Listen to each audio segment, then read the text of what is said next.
Ikaw ang unang player na nakaabot ng 181 points. Anong grade sa card ang para sa'yo ay pwede na? Go. 85. Bukod sa labi, bahagi ng katawan na hinahalikan. Pisngi. New Year's resolution na hindi natutupad. Magda-diet. Una mong naisip pag sinabing politiko. Corrupt. Bukod sa inches, magbigay ng unit of measurement. Inches. Centimeter. Let's go, Phoebe. High school, anong grade sa card ang para sa'yo? Pwede na, sabi mo 85. Medyo okay yan, above average. Ito ba yung average mo nun? Hindi. I'm sure baka mas Mataas. mataas. Ang sabi ng survey dyan ay... Wow! Meron. Very good. Bukod sa labi, bahagi ng katawan na hinahalikan. Ang sabi mo, pisngi. Ang sabi ng survey ay...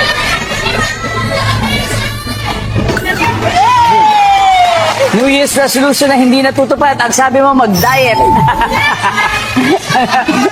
Sa mga kasama natin dyan, hey guys, survey says... Wow! Una mong naiisip kapag sinabing politiko, ang sabi mo, corrupt. Survey lang to, ha? Ang sabi ng survey ay... Bukod sa inches, magbigay ng unit of measurement. Ang sabi mo, centimeter. Survey. Boom! Wow! Nagsimula ang Family Feud, the past seasons mula last year. Ikaw ang unang player na nakaabot ng 181 points, Phoebe. First player. Thank you. Yung dati 180, the record holder. Oh Phoebe. my God, salamat. Record holder, Phoebe.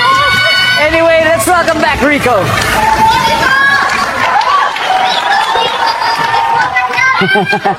Rico. Okay naman. Ako, sobrang excited ako para sa'yo. Kasi, ito, hula mo ilang puntos na nakuha ni Phoebe. Gusto ko. Ilan? Ikaw, give me one. Ako, tingin ko, may banks siya, no? 160. Baba naman nun. Na? 160 lang. Na? Ako mga ganon. 160, 170. Lang?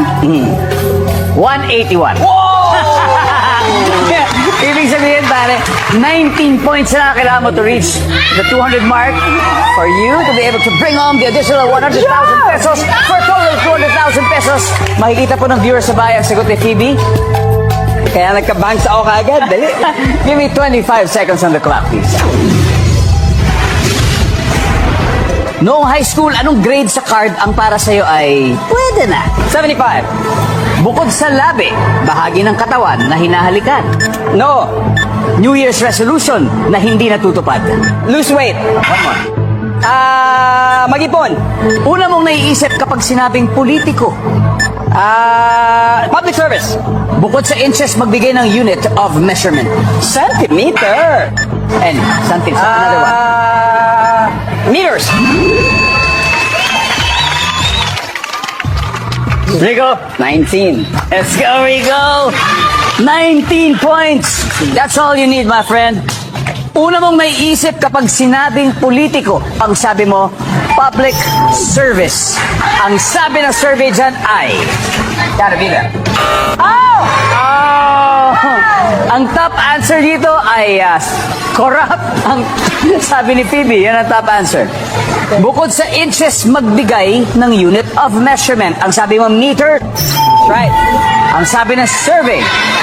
19. Okay, before I say this, obviously, Phoebe, yan yung top answer. Nasagot ni Phoebe, centimeters. Okay. Sabi mo, meters. Pwede rin. We need 19 points. Pwede. Survey says...